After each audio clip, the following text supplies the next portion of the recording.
Hey everyone, welcome back to the Leadership Project with your host Mick Spears. Our vision is to inspire all leaders to challenge the status quo. We bring you weekly topics and thought-provoking guests to get you to stop, reflect, and think about what it means to be a leader in a modern world. Our aim is to help you become the leader you wish you always had, as we learn together and lead together. Today's episode is brought to you by my new book, You're a Leader, Now What? The Proven Path to High Performance Leadership. The book contains many of the great lessons that we've been learning together during the Leadership Project podcast, together with many other lessons that I've collected over my 30-year career as a leader. The book is aimed at first-time leaders, but really there's lessons in there for everyone. It would be greatly appreciated if you could go and grab your copy on Amazon as either an ebook or a paperback, and if you could leave us an honest review on Amazon. Now, on with the show.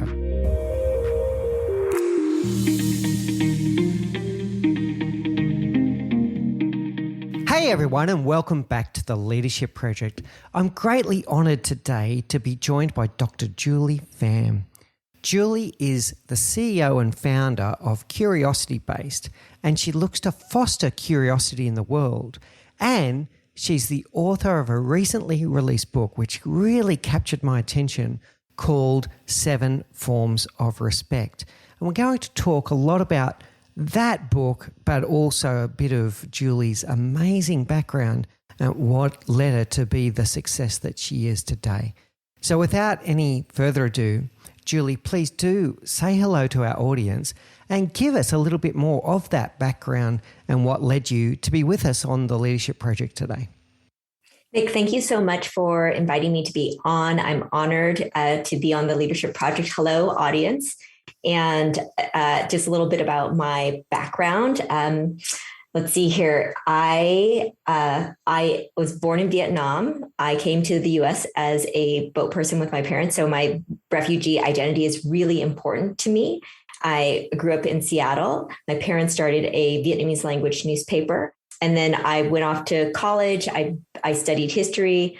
I became a historian. I got a PhD in history. And then as I was finishing my dissertation, I realized, it's not what I want to do. I don't want to stay in academia. And so I decided to come back to Seattle and to get my real life MBA by helping my family run the Vietnamese newspaper.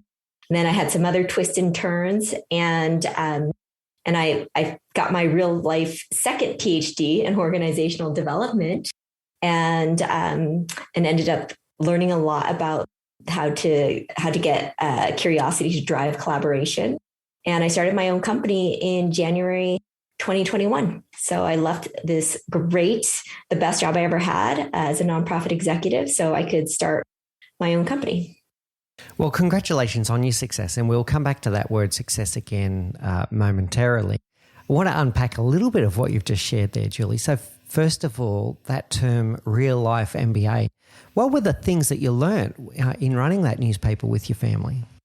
Oh my gosh. So I came back to Seattle in 2008. So this was the start of the worldwide recession and also the demise of the decline of the print newspaper industry. So I learned so much because it was a time of true hardship. And so as an academic, community partnerships isn't valued. Networking isn't valued. And so I really had to do a big shift here when I was working at the newspaper. And I learned how to be really scrappy and how to be really resourceful and how to build relationships. I often hear people talk about, you go to get your MBA so you can build a network. And it's just like, or you could just volunteer your way into that. And that's what I ended up doing. And because times were so hard, I really had to forge partnerships. And I learned through so much actually through volunteering.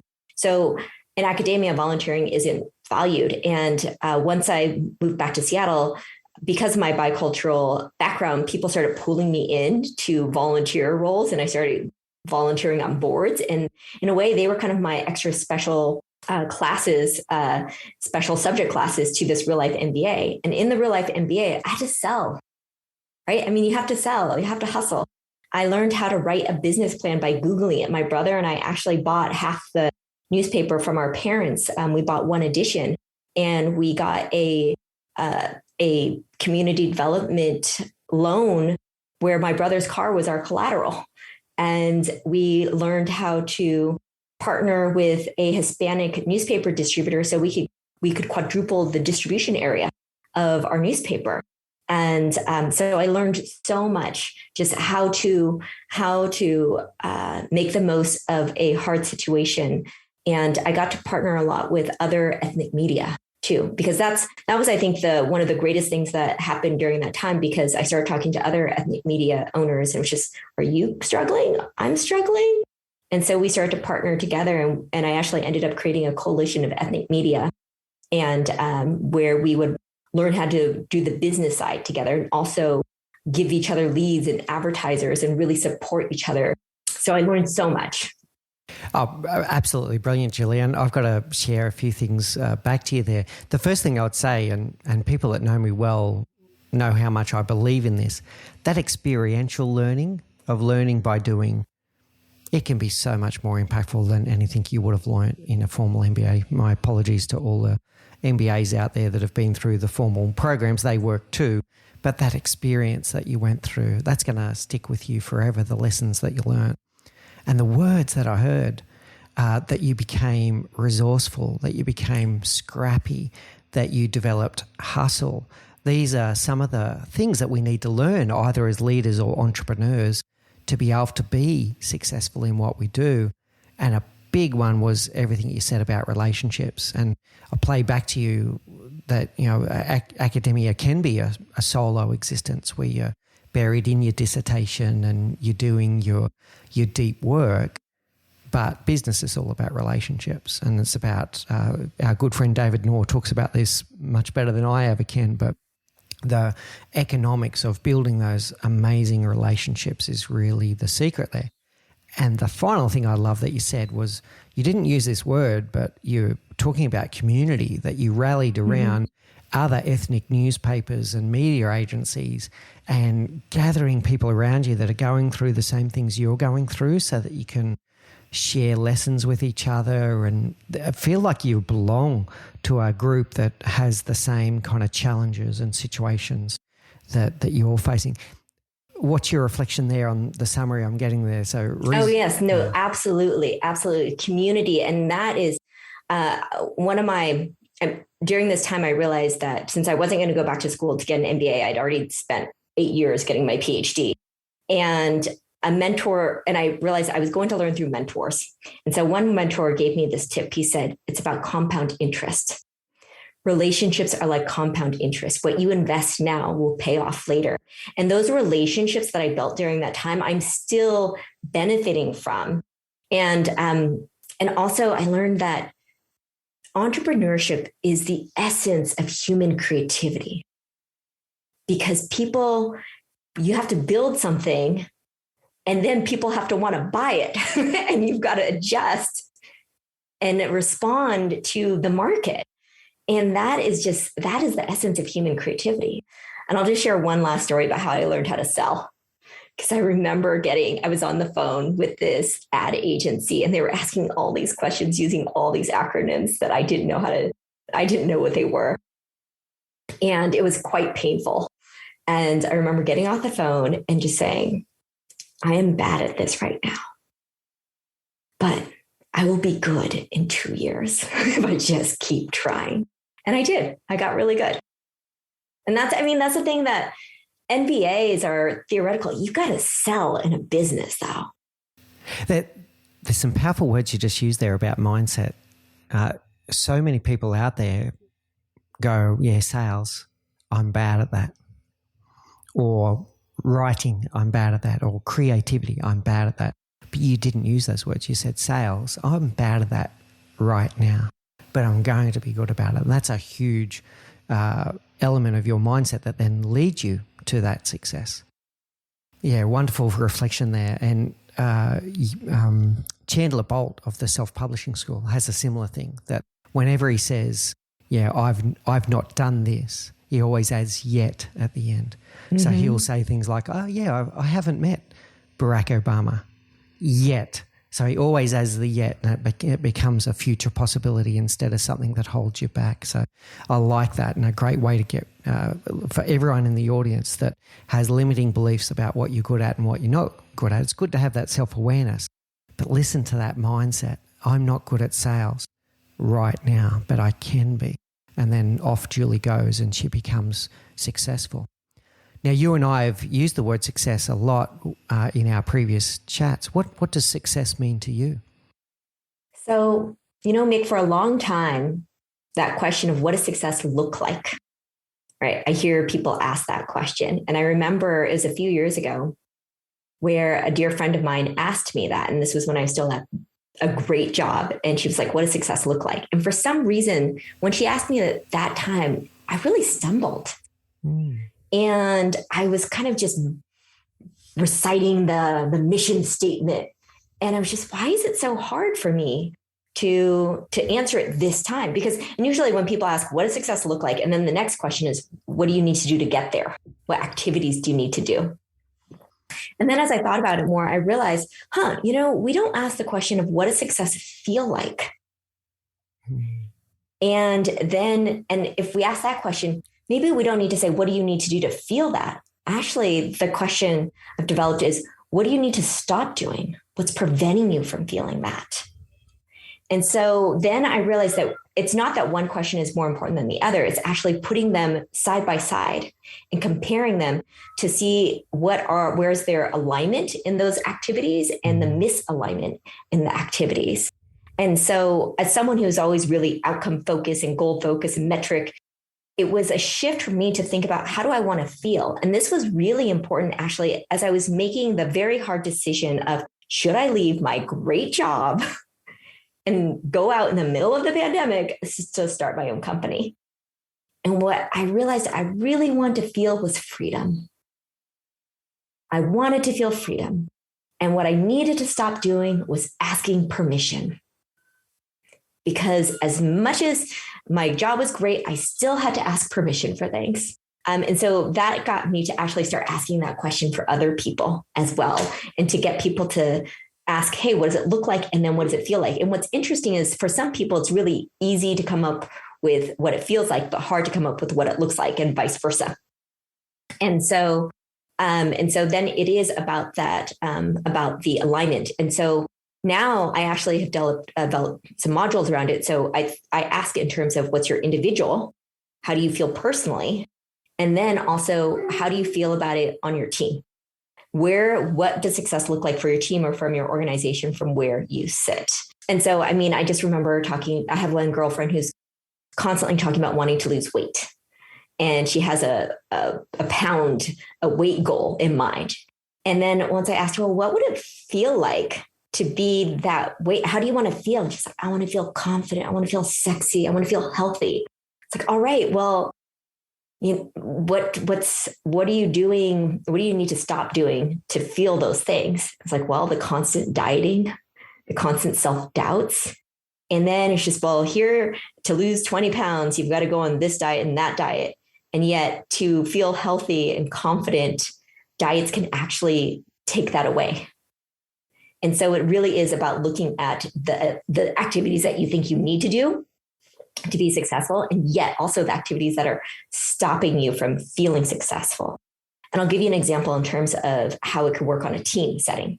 So for example, on a team, let's say the team says, or someone says on the team, hey, or the team agrees, we want to increase revenue by 20% this year.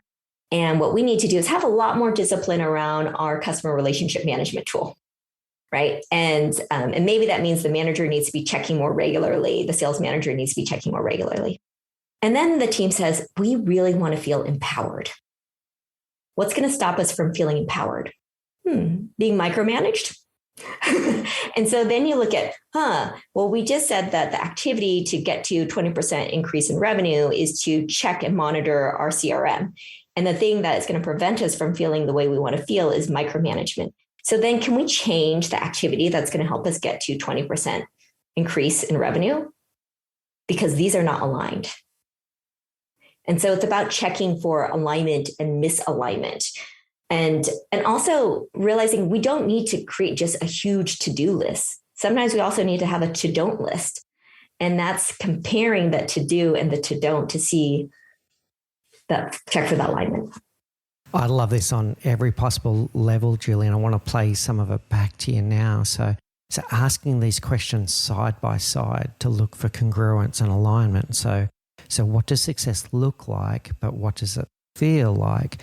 And some of the activities that you might have naturally done to achieve what it looks like might be counterproductive to the feeling that you're actually looking for.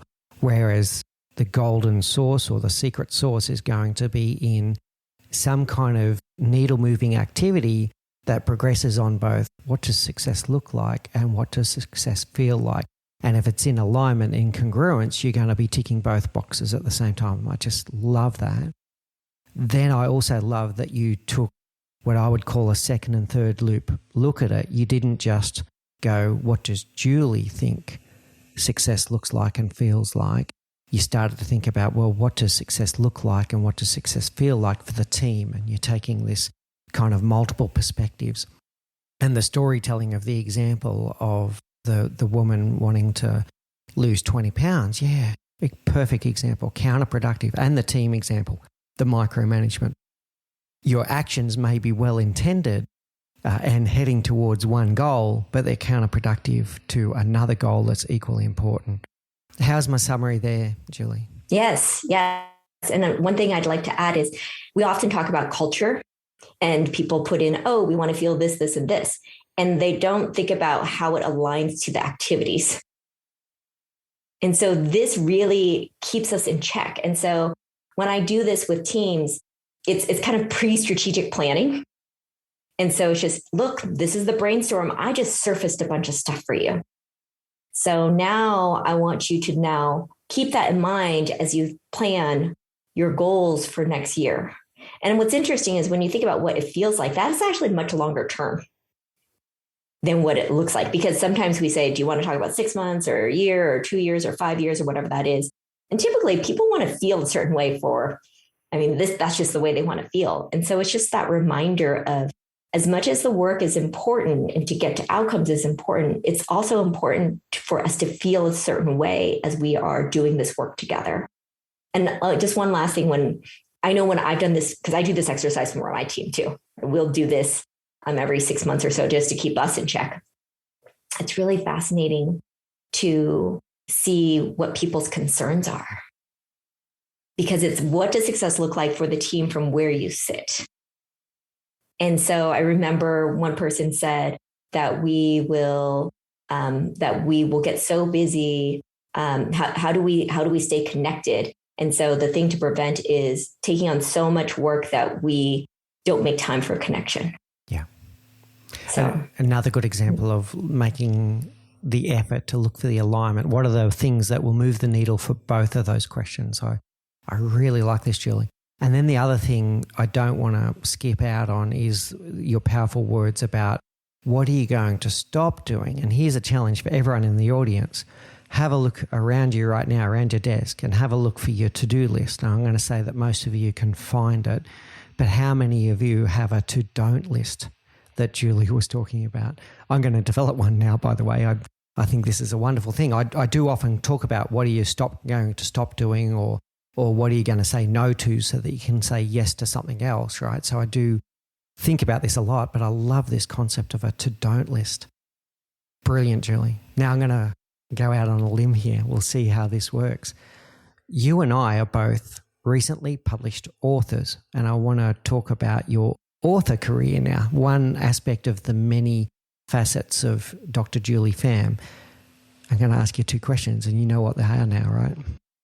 As an author, what does success look like? And what does success feel like? So, oh my gosh, you just turned it on me, Nick. I hadn't thought about. So success looks like that years from now, people will ask each, because the book is 7 Forms of Respect. People will ask each other, what are your forms of respect? In the same way they ask each other, what are your love languages? That's my dream. That 5 years from now, that I hear that. And it's not even because people read the book. It's just that the framework is so easy to understand that people can just pass it and share it with one another.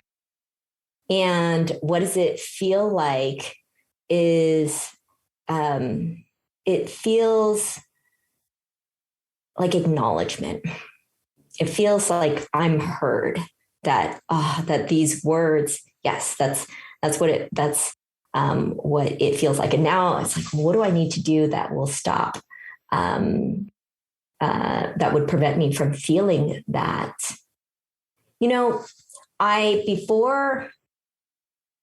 So I'm going to tell you a story, and then I'm going to wrap back to this. So in preparing for the book launch, I was just, I need to write an essay. And I ended up writing a letter to my book as if it were a baby, because I decided I self-published my book. And so before it was launched, I was just, here are all my hopes and dreams for you. And one of the things was, and even if not that many people read you, I'm still proud of you. And so to also make sure that I don't get hung up on the numbers. So, and that's difficult, right? It's just like, I want people to talk about forms of respect widely. And yet I also don't want to get hung up on my sales numbers, because that's going to distract me. Coming back to what we're talking about, the very exercise that you just did, and by the way, I love this thought that you wrote a letter to your book and that you're proud of your book, and as you should be, by the way, but also that you really addressed it. That the visualization that comes from that, I think, is the powerful thing I want to reflect on there. I love that you went towards the impact of your book, and it is a very impactful book, and congratulations. Very well written, and I love what's in there. The thing could have been very easy to, what does success look like? Oh, #1 bestseller, and I'm this on the Amazon list, and it's et cetera, et cetera. Potentially vanity metrics, which are very easy to chase after. But what you really wanted is that feeling. You wanted that feeling that you impacted people, and that you impacted the way that they talk about respect, and that it became part of societal vernacular is actually what you're looking for there. And I think the actions that you would end up doing for those different scenarios, one, just chasing the #1 bestseller, your actions might have been purely about volume and not about impact. But what you really want is the impact, if you're going to feel that feeling that you want to feel. Mm-hmm. I mean, for example, in preparing for the book, I got a lot of different advice. And one of them was, hey, you need to have authors you need to have other people give you quotes and say nice things about your book, so that it can be on the back cover and in the forward and things like that. And so I had a friend who even sent me, hey, this is the template you need to use to ask. And I thought about it, and I was just, I know that's an important part, and yet I only want to ask people for quotes who actually went through a workshop.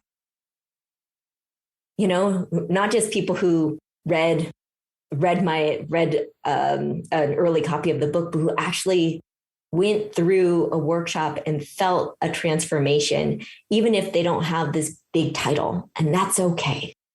And so, and I knew that I would spend a lot of energy on trying to gather quotes from bigger names. And I was just like, you know what? That's just not me. That's not what I'm trying to achieve here. And I actually really like that I'm using my book as a platform for people to get their quote in it, and they're not that well known, and they experience the transformation that I hope to create for people. I love the authenticity in that, in both levels. First of all, that you said it's just not me.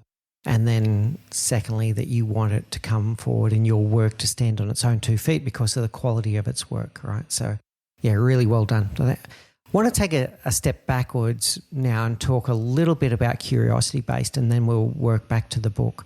So you said before that entrepreneurship is one of the ultimate forms of human creativity, and you founded CuriosityBased to foster curiosity in the world, and curiosity can also lead to creativity as well. And you did leave a job that you loved, a job that was well paid, etc., to do all of this. What was the ultimate inspiration for creating CuriosityBased? I wanted to be able to write and to own my writing. And I knew I couldn't do that as an employee. I knew I had to start my own company. And one of the other things is that where I worked before, we talked a lot about diversity in the workforce and diversity in leadership. And I realized that a lot of that conversation has been centered on representation. And so it's about recruiting people, recruiting more women, recruiting more people of color into roles. And yet the majority of management and leadership books are still written by white men. And I love my white male authors. Nick, love you. I love my white male authors. And there's space for more, right? There's space for more authors. And so one of the inspirations of starting the company was just how do I celebrate that? How do I use the platform to advocate for that, and also to contribute it to myself? So that an analogy I like to use is, so we're not just changing the actors.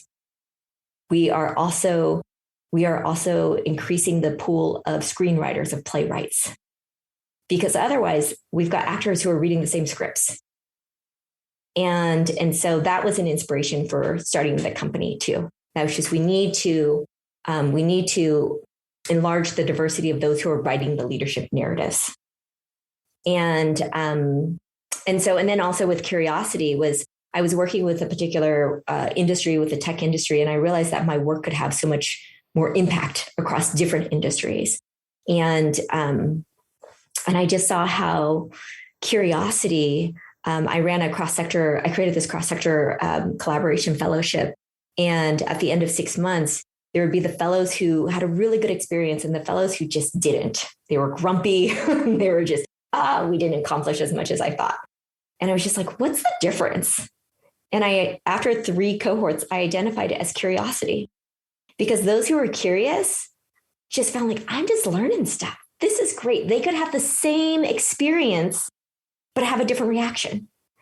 And so that's where it's just, how do I help organizations foster that curiosity? Because I think we actually take it for granted. And I've been realizing this more and more.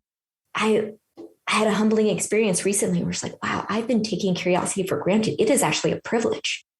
It is, if you think about Maslow's hierarchy of needs, it is like self-actualization. It is up here. And so yes. And there's so much talk about belonging and inclusion right now. And I actually think that curiosity, this ability to ask questions, that's the ultimate indicator of psychological safety. Do people feel safe asking questions? And so that's where I realized, like, this is the work I want to do in the world. I want to write and own my own work. And I want to celebrate and advocate for in a large pool of writers about leadership. And I want to foster curiosity in the world. So that's wonderful, Julie. And what I'm seeing there is some personal ambition around your own work, but you're also creating this amazing platform to move away from representation to the point where voices are not just there, but they're actually heard and the opinions are valued. So not just having someone at the table or giving them a seat at the table, but giving them a voice and holding space for them to be curious and to develop their own level of creativity so that they can bring something to the world. And that analogy that you use, that we don't want more actors in the world, we want more playwrights, absolutely spot on. Well, we want both. Of course. But it can't just be, because like if it's just representation, then that's where sometimes it can feel like tokenism. Yeah, exactly. Right. And so one of the things that in CuriosityBased, what we do is we research and curate these lists of leadership books. And so we actually do it by the months, the heritage months in the US. So it's just a curated, it's just a list of, hey, these are the books. It's not ranked. It's just, please tell us more books. So Nick, if you've got recommendations, if your listeners have got recommendations, because we want to provide this as a resource to show like, wow, there are a lot of books out there. They're just not, I mean, I haven't published the research yet, but we actually did an analysis of Amazon's top 100 leadership books. And someone on my team actually looked up individually each author. And so now we can say that 88 of those top authors are white men and 12 is everyone else. So it kind of just shows like there is space, there is room. So I've got to say guilty as charged here. I recognize that and I don't like it. But I am one of those, right? So I'm your typical white middle-aged man that decided to write a book on leadership, right? And I believe in my work and I'm very proud of it, but I'd love to see the world that you're creating, which is where more voices are heard. And yeah, I could definitely put you in the direction of some amazing female authors, people like Ariel O'Farrell. Her work is just amazing. You got people like Liz Wyman, very kind of forthright. Kim Scott and her work around radical candor, which I'm sure you would be very familiar with in terms of what you like. So there are some golden nuggets out there, but why aren't there more? Actually, that's a good question. Why aren't there more? That's something maybe you and I could explore together at some point. I know so many inspirational women that I would love to see them write a book, but they just need maybe that permission. You said stop asking for permission before for yourself. They need permission to get going. What are your thoughts? Yeah, I mean, I would say that there's two things. So one is this for traditional publishers, the assumption, if you're a woman or if you're a woman of color, you're going to write about diversity. And it's like, actually, my book's not about diversity. I mean, it talks about culture and the influence of culture on how we see respect, but it's not a traditional diversity, equity, inclusion book. And so I think part of it is, I mean, we don't expect white men to write about things that are only related to white men, right? And so it's part of that is just moving the expectation away of, if you're going to write a leadership book and you're a woman, then you're writing about women's issues. So I think that's one thing. And then the other thing is, I mean, I'm really proud of the fact that I decided to self-publish. And I knew that from the beginning. And because I just wanted to do it on my own terms. And actually, Nick, do you have time for me to share a story about that? Okay, this is a personal story. So a couple of years ago, my dad really wanted me to publish my undergraduate thesis, which was an oral history of the South Vietnamese military perspective of the Vietnam War, because in the US, the Vietnam War is only understood as the Vietnamese and Americans, but the Vietnamese are de facto the North Vietnamese communists. And so even though there are 2 million Vietnamese refugees in the US, the South Vietnamese perspective isn't really seen. So in any case, he was just like, can you please publish this? And I wrote this thesis in 2001. It was a long time ago. And he's like, you can do it on Amazon. It's important to me. And so I said, okay, I'll do it. And so I published it on Amazon. And then he said, and now I want you to have a party. I'm like, I don't want to have a party. I don't want to have a reception. He's like, no, it's really important to have a reception and I will organize it. And so he ended up organizing this reception that had 300 people. And 75% of them were Vietnamese. And as I looked out on the audience, I realized this book is important to them. And I was then confronted with my internalized elitism. Because the reason why I didn't want to have a reception was because I was like, this isn't a real book because it wasn't published by a traditional publisher. And I realized that if how many voices don't get heard because they are not considered commercially viable by traditional publishers. And so that was just such a wake-up call for me to see how this book meant so much to so many people, and it wouldn't be out in the world if I didn't self-publish it. And so this time around, there was no doubt. I was like, I'm self-publishing. I want this out fast. I don't want to like play by the publisher's terms of trying to get an agent and then trying to get a publisher. And I ended up actually doing a crowdfunding campaign for it on Indiegogo. And I was able to hit my goal in 18 hours. And I got more than 200% of the goal in the 2 months that it was alive. And so basically, I mean, I had over 300 people who supported the campaign. And so, when I wrote that letter to my book as a baby, and I said, there's a village waiting for you. There are over 340 people who contributed to making you. So that's amazing, Julie. Thank you for sharing that. I was just completely absorbed in all of that. Books change lives. They change the life of the author, but they also change the life of the people that read it. And that visual picture I now have of that celebration that you had, where you've got 300 people that needed that book. They wanted that book, and you've helped them instantly. And I'm sure that there's been many people that have read it since. And of course, books are a legacy. They go on forever. It's not just that one party that you had with 300 people that showed up. It's an ongoing legacy. And now with your new book, instantly 340, but that will become many more as the book continues on. So thank you for sharing that. I want to clarify something I said earlier, just in case it gets misinterpreted. I said that these people that don't fit the stereotype of the white middle-aged men, that they need permission to write their book. I mean, they need to give themselves permission. That's what I'm talking about. There's no one that needs to give you permission except for yourself. And I want to put you in contact with someone who's very passionate about exactly what you're talking about, Julie. Her name's Desley Eastwick. And Desley listens to the podcast every time. So she's going to be listening to this, and she's going to get an email later today connecting the two of you. She's very passionate about increasing the diversity of the voices that are writing these books. And yes, it shouldn't be just, here's another woman author writing about diversity, or here's another African-American talking about inclusion and exclusion, etc. Right? So yeah, just wonderful. All right, let's get to the book. So the book is called 7 Forms of Respect, and I've been going through it. Well done. Congratulations. Wonderful book. And I really love the way that it's structured and also the message within. I want to start right at the start. In the foreword, something that really caught my eye. I talk a lot about the platinum rule. And you're now telling me that maybe that's not good enough either. So the audience will remember this, but the golden rule that we always get taught from when we're very young is treat other people the way you want to be treated. And we've spoken before on the show that the shortcomings of that we're all individuals and we all have different preferences.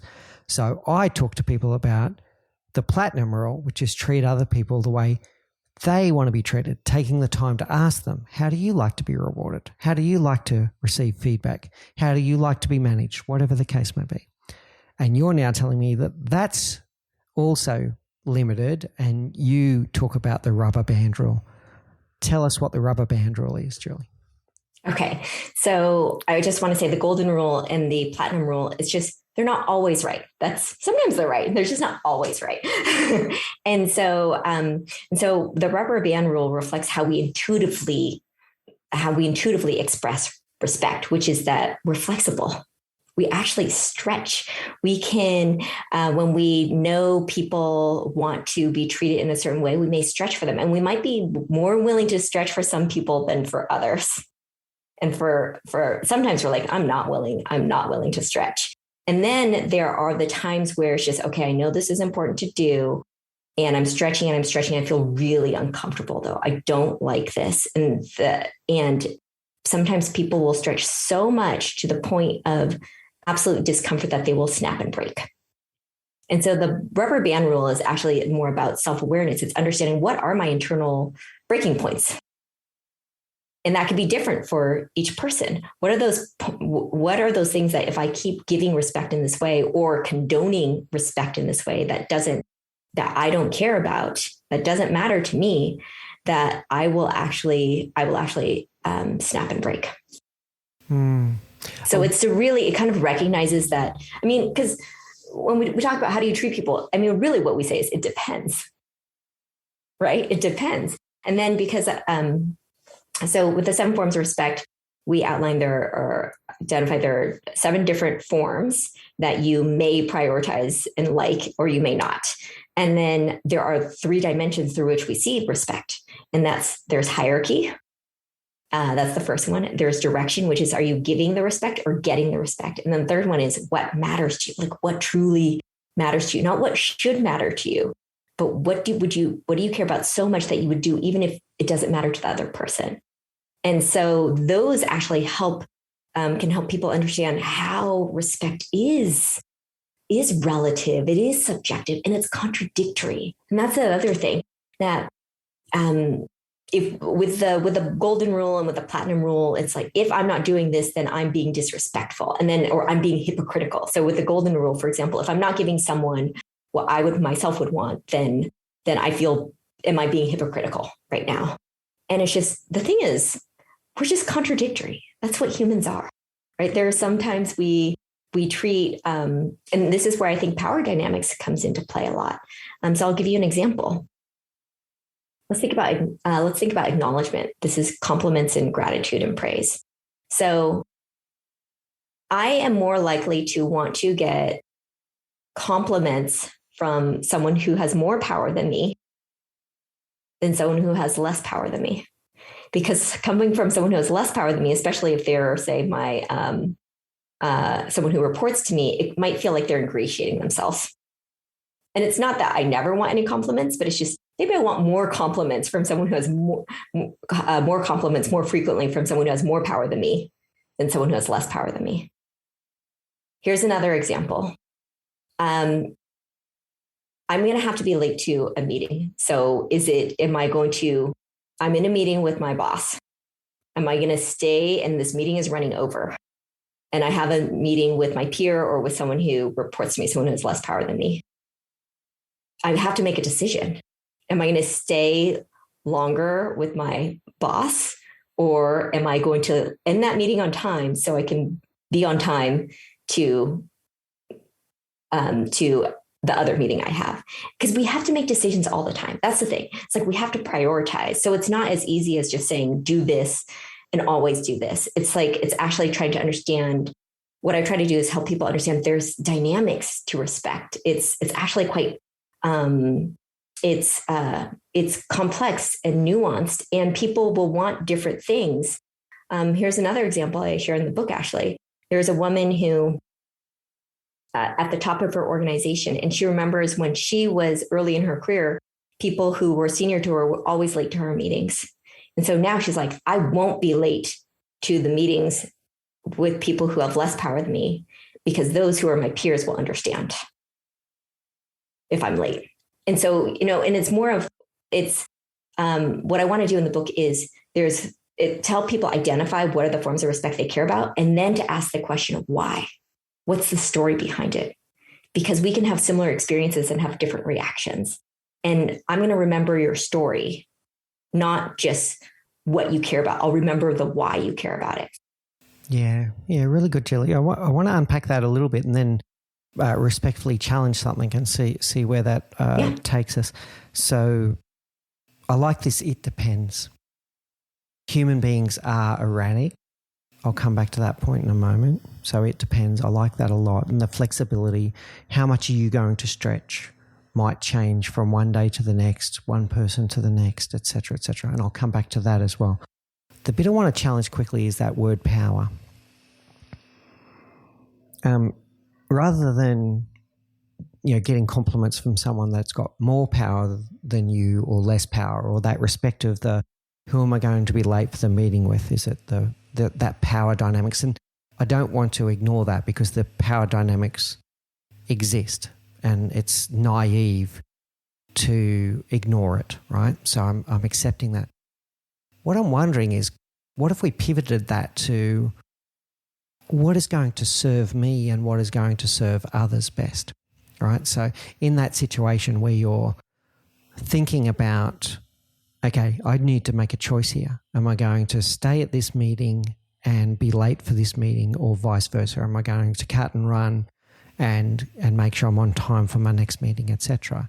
Asking those questions, leaving this meeting how is that serving me? How is it not serving me? How is it serving others? How is it not serving others compared to the one that I'm potentially going to be late to, rather than the power dynamics? What's your reflection on that? So I appreciate you. I appreciate you bringing that up. So I think that there can be just, here's this independent relationship, and then there's also what serves the team or what serves the organization too. Right. And so often, so another way to think about the forms of respect is there's the ones that I have individually, and then there is what the team has, and then there's what the organization has. And so if you think about how culture is set, it's typically set by the leader, right? And so even with the forms of respect, we can say, oh, the leader likes these forms of respect, and people do what you do, not what you say, right? And so the leader can say, hey, these are the forms of respect, or this is how we need to treat one another. But then they see the leader do something else. And so everyone else is like, I'm going to do what the leader says. And so what I try to do with the framework is to depersonalize that and say, hey, what is the nature of the work? What is our goal? And this, I think, kind of gets to what you're saying. What serves the overall goal, right? And then so you can say, you know what? Maybe the leader likes it when people are on time to their meetings, and yet the leader is late to other people's meetings, right? And then we have a discussion. It's like, hey, this is actually what's needed for our shared work together. And can we agree and talk about that? And so it's about talking about it and stepping away and depersonalizing it. Yeah. And so when I do this with teams, it's really interesting for the leader to kind of see this discussion play out about what the forms of respect should be. And they are just one member in that discussion. Yeah, that's really powerful. Now, I like this depersonalization and looking at it from the outside and going, okay, what is the best for the team now? But what I also love is you're saying, have that open communication about it.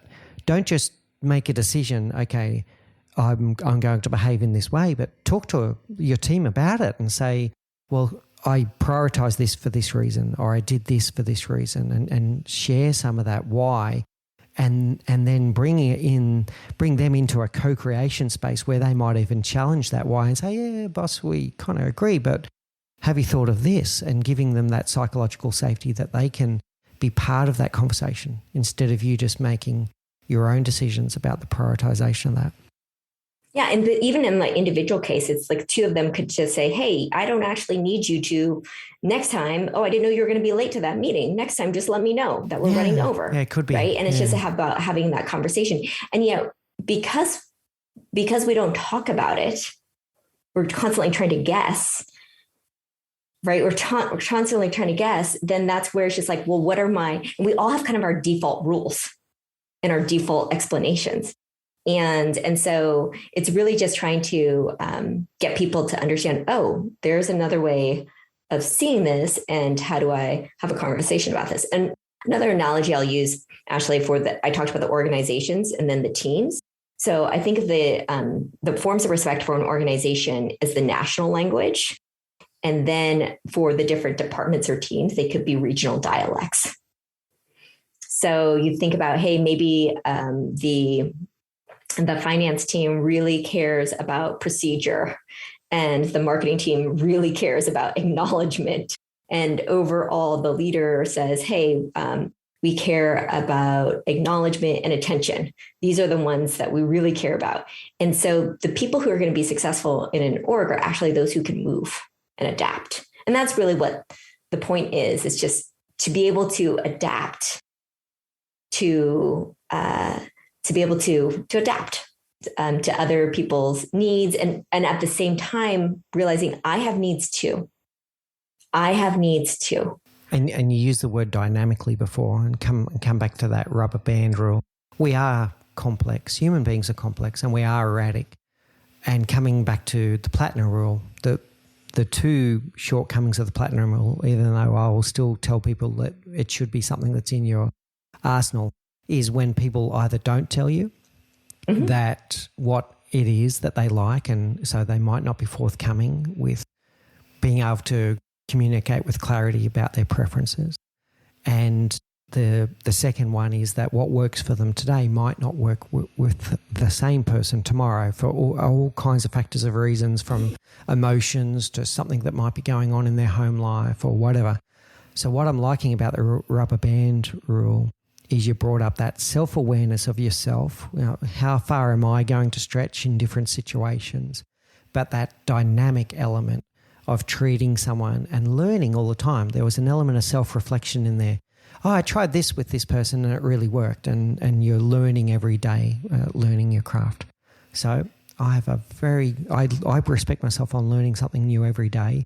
Julie, my new learning today is the rubber band rule, and I'm going. I will share that my book took a little longer. The design took a little longer than I thought it was going to take. And so I actually, because I ended up coming up with that in March. And so I took advantage of that by saying, hey, if the book is going to take longer, I want to rewrite 600 words in the introduction. There you go. And so because I had actually been playing with that idea just in January through January and February. And so that's actually a new edition after I submitted my manuscript. And I'll also share something else. Sometimes people are embarrassed to say what they want. Okay. So it's sometimes they won't say it, but sometimes it's like, how do you say, for example, I remember this team workshop we did where we have people guess what they think their coworkers' forms of respect are. And so one team member, it turned out punctuality was really important for him to receive, and no one guessed that for him. Right. There you go. And so think about why. Because what's happening is, this is okay that you're late. Not a problem. Okay that you're late. But inside he's seething. Yeah. But no one knows because he's avoiding the confrontation of saying, hey, he's not telling them. I find it really right. And so disrespectful. that's one of the things of kind of being aware of, it matters to me, and yet I'm not saying it. Yeah, cool. All right, very good. Mm-hmm. All right, let's get into the 7 forms. I want to go through it, and we'll probably pick a couple and go a little bit into them. So procedure, punctuality, information, candor, consideration, acknowledgement, and attention. So if you're looking to build your respect muscles and to be able to show people respect, and I'm going to go say receive respect as well, that these are the 7 forms that Julie talks about. This will be a hard one. Which ones are most important to you, Julie? Not Julie, the author that wrote this amazing book. You personally, Dr. Julie Pham, which form of respect is most important to you? So acknowledgement, candor, and punctuality. And the stories behind that, my mom was always late picking me up from school. And I felt a lot of anxiety about that because the school staff had to wait. And I said, when I grow up, I'm not going to do that. And for acknowledgement, my dad was always so good about verbalizing and writing gratitudes for people and thinking about the particular ways that he could give praise.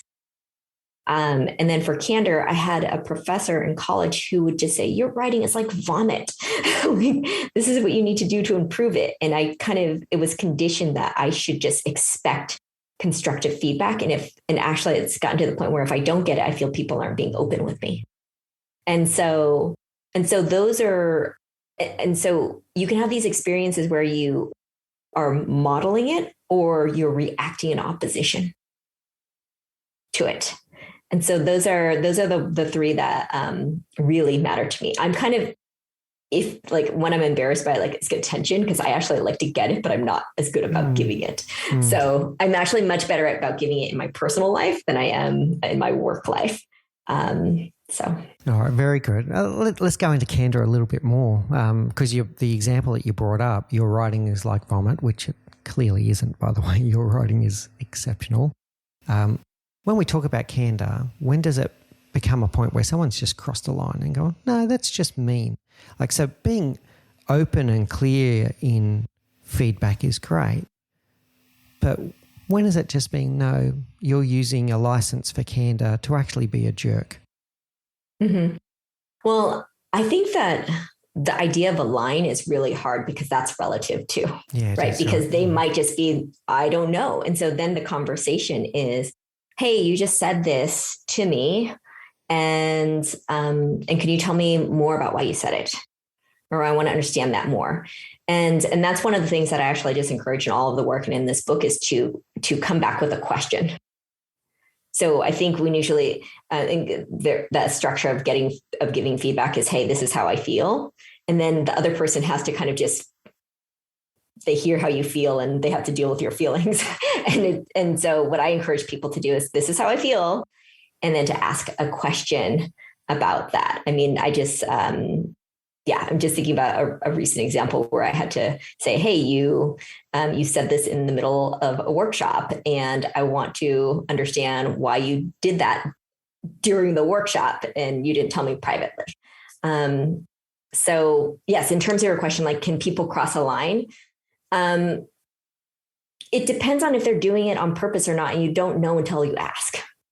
Yeah. Okay. Because I mean, I think one of the things I talk about is this word intention. And so normally what happens if I like something, or let's say there are two people and they do the same thing, and I like one person, but I don't like the other person, and they do the same thing. All right. The person I like, it's like, oh, they didn't mean it. They had good intentions. Yeah, right. The person I don't like, they meant that. They have bad intentions. Yeah. And they did the same thing. But you know what happens next is we don't talk about it. We just assign good intention or bad intention. We don't actually ask, what's the intention?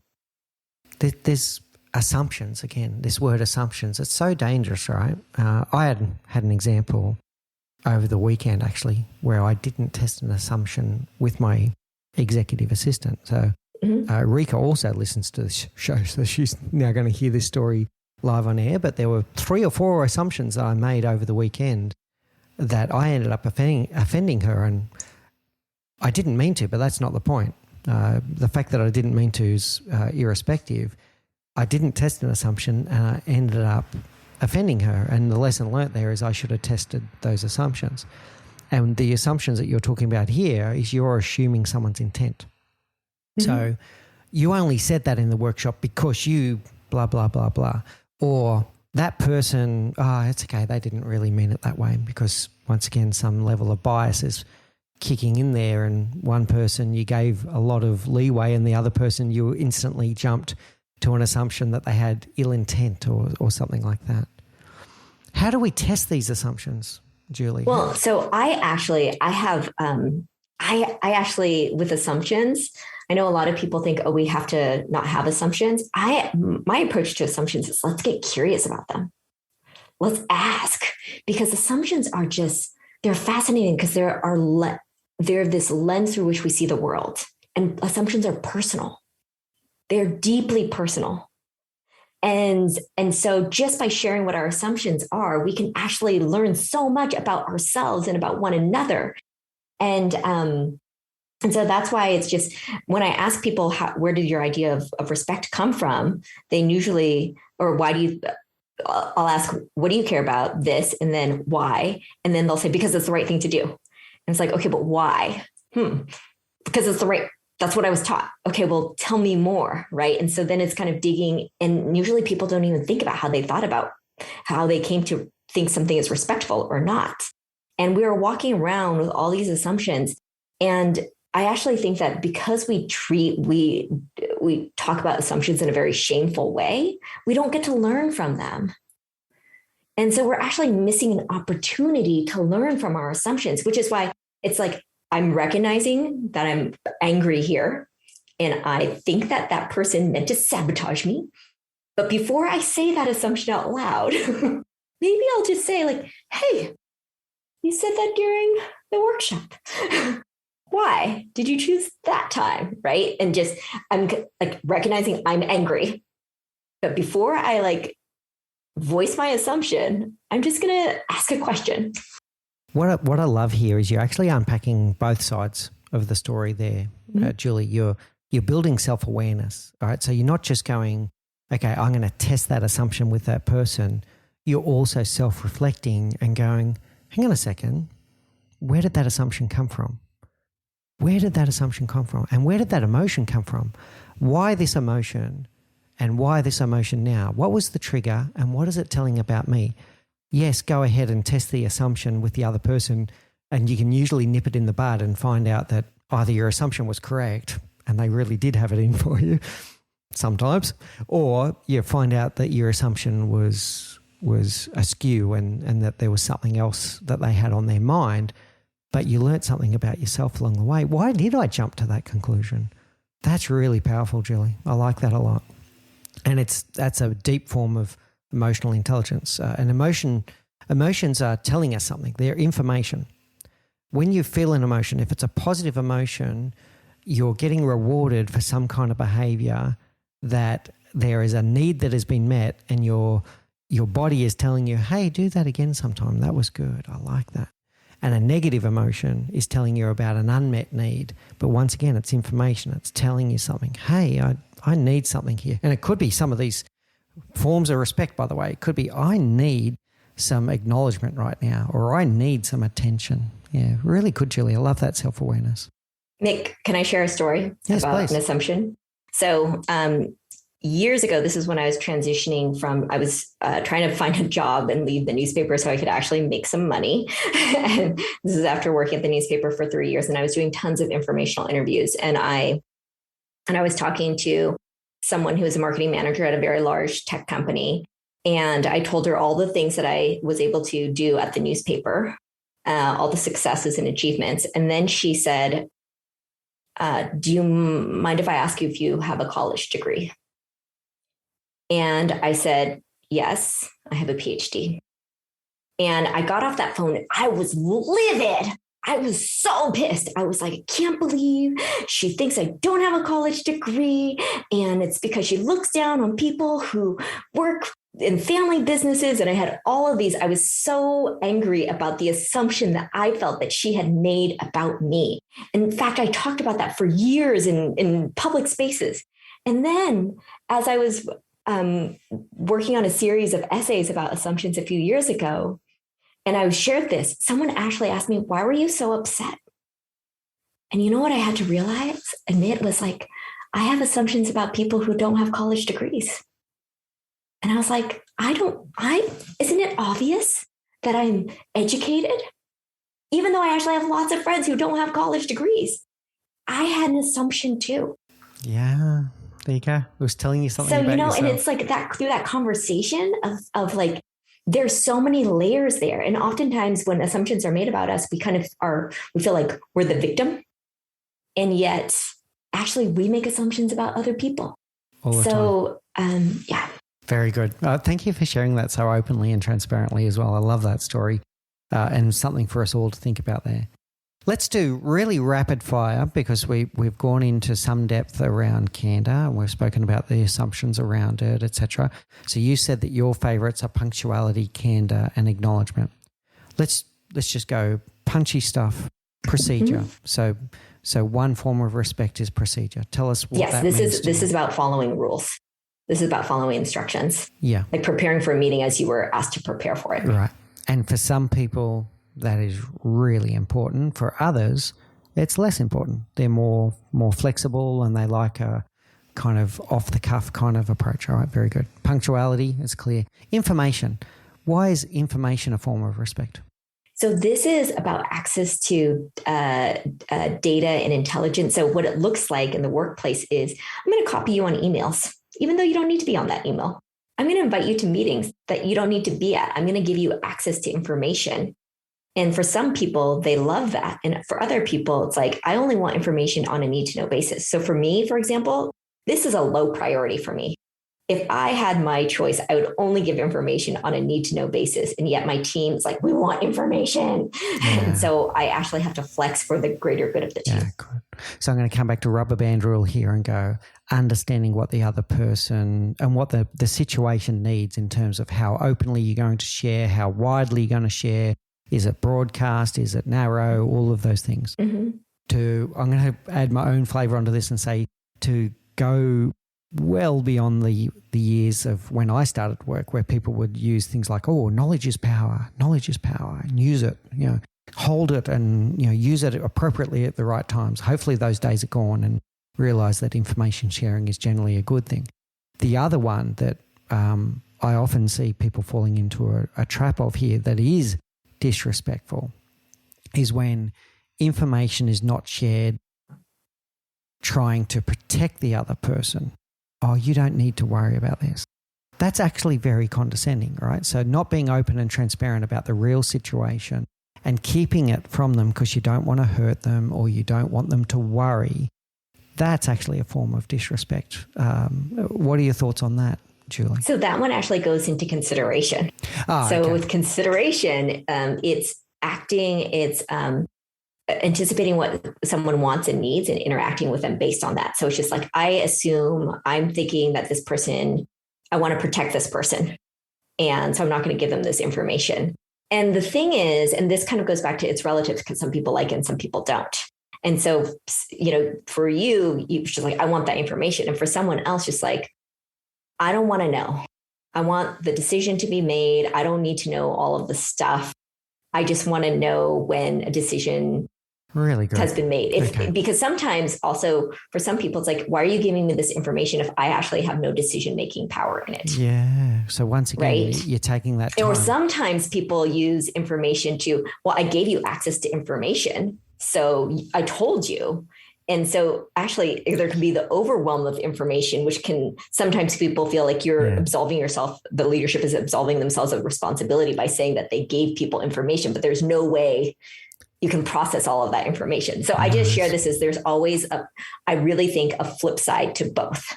Yeah, nice. And once again, it's understanding what the other person's needs are and preferences. Mm-hmm. Yeah, that's really And then also, good. But for the organization too, right? Because maybe it's like, we really can't share this because of the nature of our work. Of course. That's just what it is. And sometimes there's confidentiality. There's all kinds of reasons why. It can even be things like if it's a publicly listed company, there's some things that cannot be openly spoken about and all that kind of stuff. What I was referring to is where someone holds something back because you don't have to worry about this, and that can be very disrespectful and dismissive to go, oh, this is beneath you, Julie. You don't need to know about this. The adults have got this under control. You don't have to worry about it.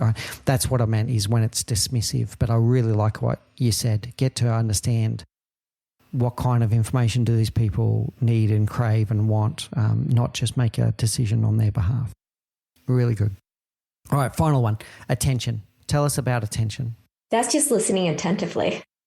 That's putting away the distractions, especially now. It's just, are you putting away? Are you not multitasking? And it's also interrupting. So for some people, interrupting is a lack of attention. It's rude, right? And other people, it's just like, oh, this is just the flow of the conversation. We're just brainstorming together. And so again, it goes back to some people, it's an important form to give. And for others, it's not. So being mindful and present and making that person feel like they're the most important person in your world right now. But for some people that's critical, and for others they're like, just a bit more, take it as it comes. Yeah, because for example, I mean, when I worked at that tech company, attention was super low. People multitasked all the time. It was actually considered a sign of performance. Interesting. To be able to multitask was a sign of performance. And so it's really important for companies to say, these are the ones that we care about and these are the ones we don't care about. And to be kind of unapologetic about that, because I think sometimes when people go in, it's just like, oh, I want to work here. Okay, well, we're fast paced and we're innovative. But what we really should be asking is, how do you behave?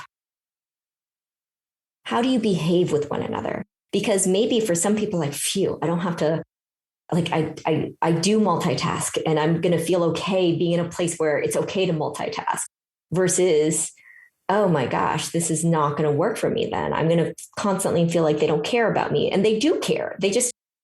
Multitasking is part of their performance.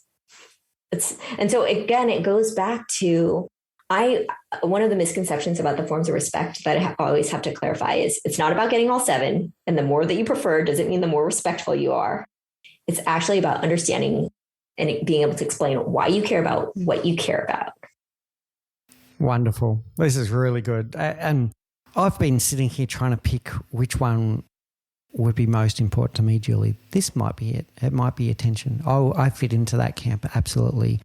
I fully believe that multitasking doesn't work, that it's it's inefficient anyway. And people that think that they're great at multitasking are fooling themselves. And this could be personal bias. I know there's some studies from University of Michigan that prove it as well, but it could be personal bias that I find multitasking doesn't work. And I'm much better when I work in time blocks of dedicated time. And then when I'm on a call with someone that they are the most important person in my world right now, I find that the highest form of respect and the deepest form of disrespect when someone does the opposite, when they're clearly on their phone, when they're having a conversation with me, or I can tell that their mind's on something else. I find it really disrespectful. So, but once again, it's about personal preferences, and I'm just saying that's probably my bias in all of these ones. Is probably the attention one would be my number one. The candor ones, I'm going to keep on thinking about that one because I thrive on feedback, Julie, and yet I know I find it difficult to give people constructive feedback. It's and that's really the difference hard. between give versus get. Yeah, I'm the same way. I'm much better about getting it than giving it. I'm still pretty good about giving it, but my get is way higher. So, and that's kind of helping people understand it's not mirrored. Yeah. They're not exact. Yeah, we can have good. Differences. And then consideration, I'm going to unpack that one and realize that that's probably where I make a lot of assumptions. I make decisions about what I'm going to share and not share without actually testing with the other person what their needs are. I'm going to think about that one. And also on procedure, I'm not big on procedure. That would be one of my... Getting it or giving it or both? Getting it. So it's probably the lowest on my personal need. But if I've got someone in my team that craves procedure and I'm not providing it, then I've also got a problem. So I shouldn't let my personal biases go, well, procedure, who needs procedure?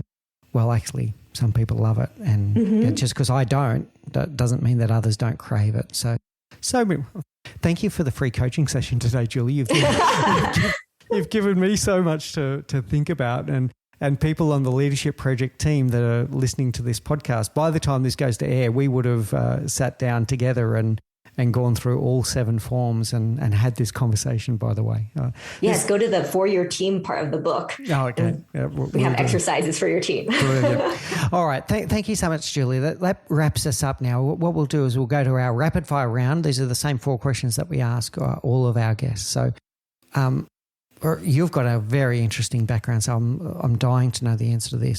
What's the one thing that you know now that you wish you knew when you were 20? That what I study doesn't have to be what I do. Cool. All right. And I didn't ask this question, but you and I off air, maybe we'll have a chat. I'd love to know what you learned doing the PhD in history that still sticks with you today, because I'm sure it wasn't just 8 years of your life that is, just written off. But yeah, I like that. I'm at heart a historian, so. Okay, there you go. All right, very good. Okay, what's your favorite book? Oh, fiction is A Tree Grows in Brooklyn by Betty Smith. Okay. So yes, story of a girl growing up in the 1920s. And also I'm a big fan of Shel Silverstein's The Missing Piece, and the missing piece meets the big O. So. Oh, very good. Okay, thank you. What's your favorite quote? Wayne Gretzky, you miss 100% of the shots you never take. Yeah, well done. So Wayne Gretzky, ice hockey player, but you can apply that in all aspects of your life, not just in sports. Yeah, well done. And finally, how do people get in contact with you? We are definitely going to put in the show notes copies about the book, but you also do workshops and all kinds of things. So if people are really interested in this interview today, Dr. Julie Pham, how do they get in contact with you? CuriosityBased.com. You can also find me on LinkedIn and just connect with me. Also, there's the formsofrespect.com website as well. I'm also on social media as well. So, all right, brilliant. And once again, we'll put those links into the show notes. That was just wonderful. I feel like I am now absolutely a richer person for having this conversation, Julie, and I know that the audience will the same. Thank you so much for your time today.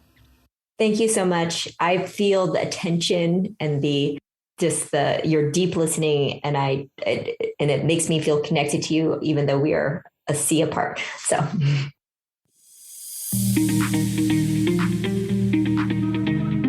Today's episode was brought to you by my new book, You're a Leader, Now What? The Proven Path to High Performance Leadership. The book contains many of the great lessons that we've learned together here on the Leadership Project podcast, together with lessons that I've collected over my 30-year career as a leader. The book is aimed towards first-time leaders, but really there's something in there for everyone. If you would like to show your appreciation for this show, we would greatly appreciate if you were able to go and get your copy of the book on Amazon as either an ebook or a paperback, and if you could leave us an honest review on Amazon. Thank you for listening to the Leadership Project podcast at mixbeers.com. A big call out to Faris Sadek for his sound design and editing of our audio and video content, and to the whole team at TLP, Joanne Gozon, Gerald Calabo, Rika Vidanes, and my wonderful supportive wife, Say Spears, who is also our operations manager. This show would simply not be possible without you. If you've enjoyed the show, please leave us a rating and review at Apple Podcasts. You can catch the video podcast and our video of the week at the Leadership Project YouTube channel, and you can join the conversation at the Leadership Project Facebook community group. We look forward to bringing you more great content and interviews next week as we continue to learn together and lead together. In the meantime, please do take care, look out for each other, and always remember to challenge the status quo.